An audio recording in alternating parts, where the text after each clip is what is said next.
নাহমাদুহু ওয়া নুসাল্লি আলা রাসূলিল কারীম, আম্মা বা'দ। আমাদের কওমি মাদ্রাসার মূল চাবিকাঠি হলো মজলিসের শুরা কমিটি। এই শুরা কমিটি সর্বশক্তির এবং চূড়ান্ত সিদ্ধান্তের অধিকারী। সে অনুপাতে আমরাও ব্যথিত হয়েছি। এটা ঐতিহ্যবাহী প্রতিষ্ঠান ছাগলনাইয়া আজিজিয়া মাদ্রাসা। মুরব্বীদের চোখের পানি, তাহাজ্জুদ, কান্নাকাটির মাধ্যমে প্রতিষ্ঠানটা হয়েছে। এখানে কোনো রকমের অসুবিধা হোক, বিশৃঙ্খলা হোক, এটা কারো তামান্না না। আমি আমেরিকাতে ছিলাম, বারবার যোগাযোগ করা হয়েছে এবং সুরও আমার আশার উপরে নির্ভর করা হয়েছে। তো এটা আমাদের বড়দের একটা আমার প্রতি একটা মহাব্বত, ভালোবাসা। সবার শুকরিয়া।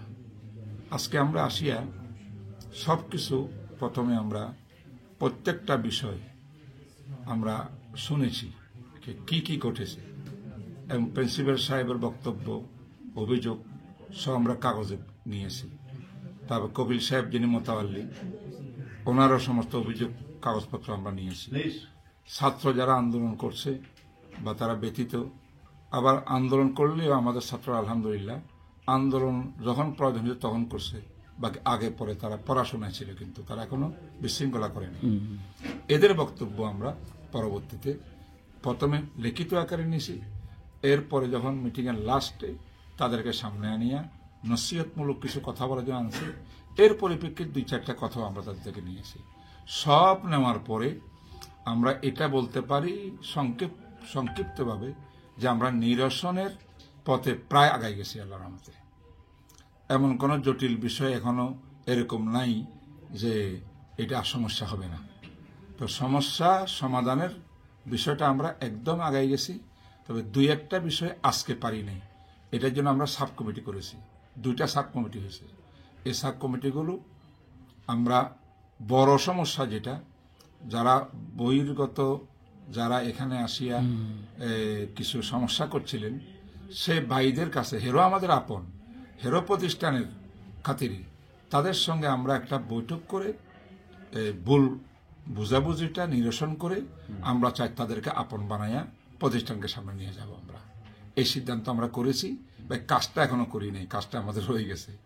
আল্লাহর কাছে দোয়া করি যে আল্লাহ পাক আমাকে কামিয়াব করুক, তাদের দিলটা নরম করে দেখ প্রতিষ্ঠানের দিকে, সমস্যাটা নিরসন হয়ে যাক। এই একটা। 2 নম্বর, কপিল সাহেব আর মতম সাহেবের মধ্যে সবসময় একটা দূরত্ব আছে, এটা আপনারা জানেন, এটা কোনো নতুন কোনো বিষয় না। সেটার জন্য আমরা একটা সিদ্ধান্ত আজকে আমরা উপনীত হয়েছি যে কপিল সাহেবকে আমরা জিজ্ঞাসা করছি আপনার সব কিছুর পরে আপনার দাবি কি। আমার দাবি হলো শুধু আমাকে বারবার মতন সাহেব ডাকবেন, পরামর্শ করবেন, পরামর্শ করলে আর আমার কোনো চাহিদা আর কিছু নেই।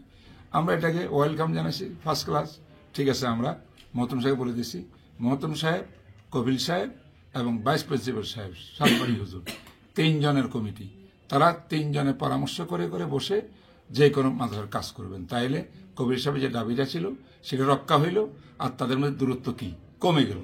এটা 2 নম্বর একটা বড় সমস্যার সমাধান হয়েছে।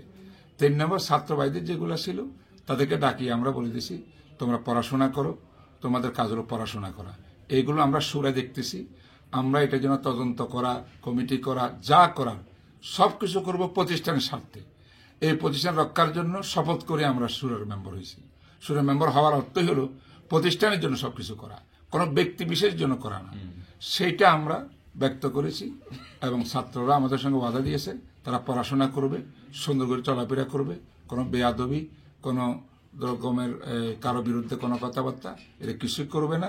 এগুলো আমরা দেখব, তারা কিছু দেখবে না। তারা পড়াশোনা করবে, ওস্তাদের প্রতি শ্রদ্ধা রাখবে।